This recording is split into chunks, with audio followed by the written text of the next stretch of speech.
The snow gave only slightly beneath the artificer's feet, scarcely slowing him, as though he were partly held aloft by some invisible platform. Swiftly, he drew even with Jace, and for a moment he appeared disinclined to stop. Only when he saw the younger mage already struggling to rise did he reach out a metallic hand and haul him to his feet. "Can you run?" Tezzeret demanded of him. "Run or die." Jace ran. Arrows fell around them, thick as sleet, and Jace stumbled frequently in the deep snows, slowing their progress. One of the razor-edged missiles sliced through the flesh of Tezzeret's left arm, sending a spray of blood to solidify swiftly on the freezing earth. The artificer grunted, scooped a fistful of snow in his ethereum hand, and clamped it over the shallow wound to staunch the blood, but otherwise seemed scarcely to notice. Yet the sleet was their ally, as was the howling wind, for they caused most of the native hunters' bows to aim wide, protecting the fugitives until Tezzeret gathered his wits sufficiently to cast an illusion of shifting white above them, blending, at least from a distance, with the falling snow. He dashed around a sharp bend in the canyon wall, bodily yanking a panting Jace after him. From his pouch he yanked a crystal sphere, the same he'd used to spy on Jace during Baltrice's test. Holding it to his eye, sharpening his vision far beyond what might qualify as human, he peered back around the corner. Distance meant nothing. The falling snow ceased to blur his sight. He saw several dozen men scaling the chasm walls like spiders, some not even bothering with ropes to aid their descent. Each sported a heavy beard of red or brown or blonde, and each was clad in leathers and furs belonging to no animal Tezzeret had ever seen alive. Axes and scramasi axes hung from their waists, short but powerful bows across their backs. Barbarians, then, no doubt hired or pressed into service from native tribes. Of Bolas he could detect no sign, save for a trace of laughter still hovering upon the frigid winds. But what worried him most were not the barbarians themselves, though their numbers were daunting indeed. Rather, it was a pair of men already at the base of the cliff, each of whom wore a heavy cloak of red-dyed fur atop his armor. How they got there, Tezzeret didn't know, but they pulled a two-wheeled wagon made of old, cracked wood. Atop it stood a box, perhaps 5 feet on a side, sculpted entirely of black iron and covered with simple runes that steamed in the icy air. Even as Tezzeret found himself wondering what might lurk in that cage of steel and spell, one of the bearers leaned in toward the metal, ran a hand over the carven symbols. Starting from that rune, the metal warped, bending and peeling away, a grotesque flower of blackened iron, and the thing within emerged. A single limb struck the ice and snow, like the front paw of a stalking hound. Yet this was no paw, but a humanoid hand. Long fingers splayed out as the palm touched the ice, followed instantly by a second hand. It was humanoid, this thing, and indeed roughly human size, yet it crept on all fours as a hunting beast. Tezzeret could clearly see its eyes flickering this way and that, its crooked teeth behind a scraggly, bearded jaw. It was built like a man, it moved like an animal, and it was made entirely of mists, individual wisps woven together, the final steaming breaths of 100 frozen corpses. And though it could not possibly have seen Tezzeret through sheets of sleet and a blanket of illusions, Nonetheless, it raised its head to the skies in a silent howl and began to lope in their direction, the barbarians following. Again they ran, Jace panting and wheezing beside the artificer, who seemed utterly tireless. More than once Jace stumbled, tripped up by the snowdrifts over which Tezzeret smoothly ran, and after his third tumble, Tezzeret stopped reaching down a hand to haul him up. Jace felt a sudden chill that had nothing whatsoever to do with the blizzard around them, and redoubled his efforts. Once, and once only, Tezzeret, far more comfortable in the role of hunter than hunted, stopped and turned to fight. Mouthing a complex spell, he hurled a tiny shard of scrap metal. It flew far and against the wind to strike the iron box in which the barbarian's ghostly hound had lurked, and that iron began to bend. It toppled slowly off the wagon, accompanied by the sound of rending metal, and then it rose, a mere box no longer, but a construct of enormous size, humanoid but twice as tall as a human, inhabited by whatever spirit Tezzeret had called from the outer void. It stepped forward with a series of clicks and whirs, ready to engage the barbarians in battle. And from above, a shadow spread over the ice-veiled sun. Nicol Bolas circled once, wings outspread as though to clutch the world entire, and melted Tezzeret's forged ally to slag with a single, fiery exultation, filling the chasm with choking fumes. The flames never came near the artificer or the mage, of course, for Bolas was indeed still bound by the ward, and again his laughter echoed through the canyon as Jace and Tezzeret ran once more, the barbarians close on their heels. Jace looked briefly back, and noticed with some puzzlement that the frozen apparition leading those barbarians stopped for a moment to stare at the swiftly cooling scrap. An idea began to work its way through the haze of exhaustion that smothered his mind. The chasm grew jagged. Spurs of rock reached into their path, grabbing at cloak and limb. Narrow bridges arched overhead, from which extra bits of snow sifted down as savages ran from one side to the other, seeking a better vantage. Beneath the snow and the ice, the stone grew precarious, until even Tezzeret had to slow his pace, lest an ankle turn beneath him, or he find himself planted face first on the ground. And always the barbarians were there, led by their unerring hound. They lurked above, sending arrows deep into the chasm at the slightest sign of motion. They ran only a few hundred yards behind, following the directions of the ghostly guide from the box. Time and again, Jace and Tezzeret took cover and heard only the winds, hoping that they might have lost their pursuers long enough to walk from this world, only to hear the echoes of nearing boots as they began their concentrations.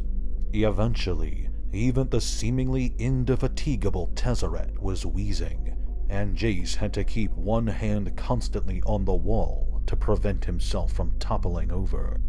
Turning on his heel, the artificer dragged Jace into still another tiny crevice, one that would provide no shelter at all once their pursuers spotted them.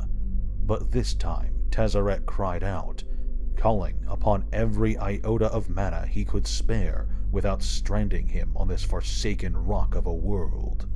To each side of the fissure, the clinging ice melted into running rivulets. The stone grew red hot. Slowly, too slowly, Jace feared, it poured across the front of the crevice, sealing it away from the main chasm. Tezzeret continued to stand, chanting, face sweating despite the cold, and as swiftly as it had melted, the rock began to cool. In a matter of instants, a featureless wall of stone separated prey from hunters. Jace staggered, all but falling against the wall. His head still pounded, and he could hardly speak for the frozen crust of sweat and blood that caked the side of his face. He knew that casting much of anything was unwise, that he had to save his physical strength to get out of this world. "That'll hold the savages out," Tezzeret grunted, "but I don't think it's going to stop that other thing. How does it keep finding us?" Struggling to stay alert, Jace whispered hoarsely, "I think it senses our warmth, Tezzeret." Again, he tried to dig deep into the surrounding ice, hoping, pleading for a source of mana into which he could tap, and again he found nothing but dregs. But what he found instead was inspiration. "Tezzeret," he hissed into the shadows, "that gadget of yours, the one keeping you warm. What about it?" Tezzeret asked suspiciously. "Can you make it generate cold instead?" "Bellerin, what good could that possibly... You're not serious." "No, of course not. It's a joke I've been saving for just the right bloody occasion." "Do you have any idea how cold the air would have to be to block our own body heat? If we take even half a minute too long, we'll freeze to death." Jace scowled. "And you're arguing with me, wasting what time we have because you have a better idea." Tezzeret scowled back and began to fidget with the device on his arm. Outside, the beast of the frost had placed a single hand upon the newly formed wall separating the crevice from the outside world when it abruptly stopped. Uttering a canine whimper, it lifted its head and sniffed heavily at the air. Puzzled, it tried again, and yet again. Nothing, no heat at all, save its masters and their packmates behind it. For many long moments it stood, confused as it had never been before. But the tattered soul that empowered the spectral thing was not that of any hound, however much it behaved as one. It had once been a man, and though all traces of that man were gone and forgotten, the beast could reason still. Thus, when it could not reacquire any trace of its prey, it made straight for the point it had scented them last. But those few minutes of confusion made all the difference. When it finally seeped into the crevice, its misty form passing between the rocks and snow where even a beetle could not have creeped, it found the hollow empty. "How are you doing, Jace?" Callist asked, leaning against the wall beside the doorway. Jace looked up from beneath a veritable mountain of blankets.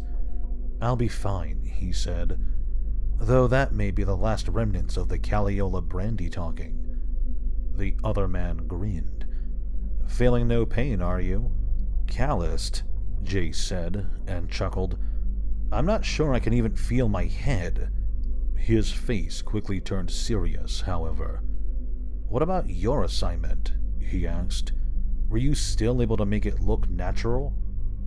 "Barely. It required a whole lot of fire.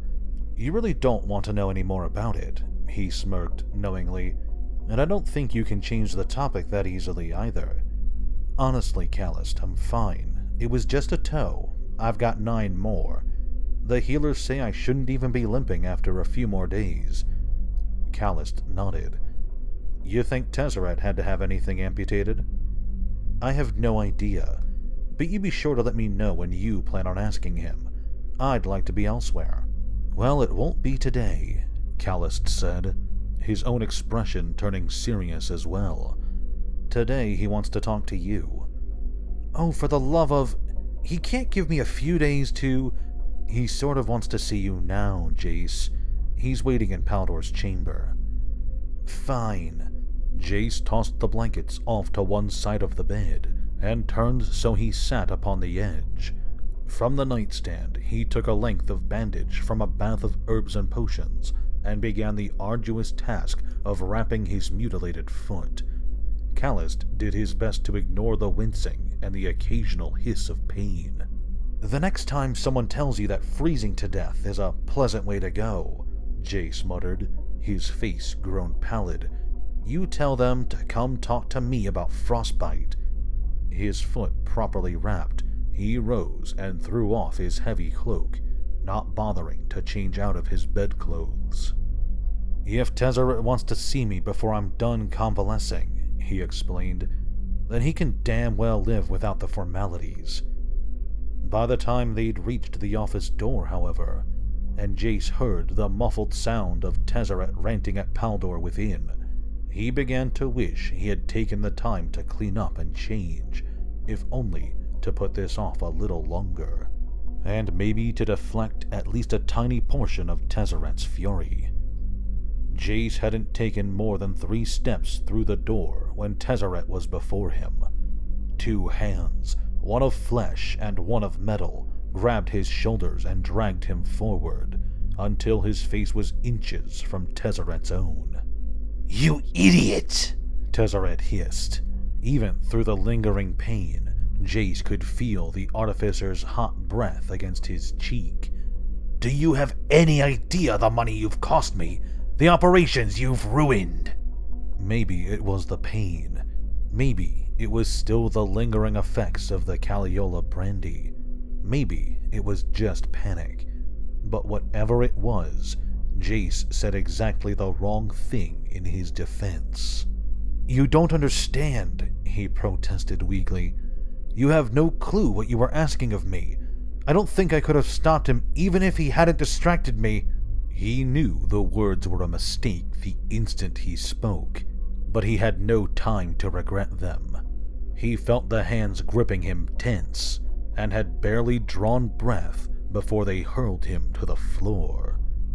Tezzeret dropped to one knee beside him, grabbing Jace's hair in an Ethereum fist.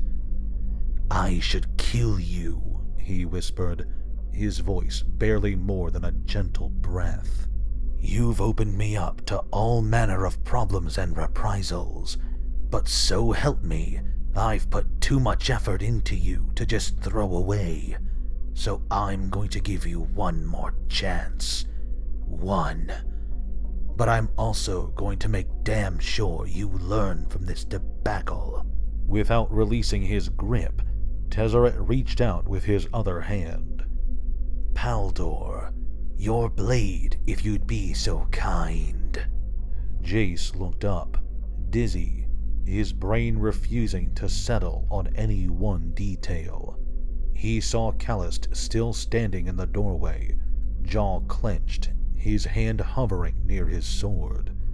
Jace was grateful for the thought, but equally grateful that Callist hadn't been foolish enough to actually draw steel. Then he saw Paldor hand over the black, steaming dagger, and blind panic erased all other emotions. He felt the edge of the blade on his back, and knew what was coming, knew that he couldn't do a thing to stop it. And then he knew only pain as the dagger sliced open his flesh and his soul.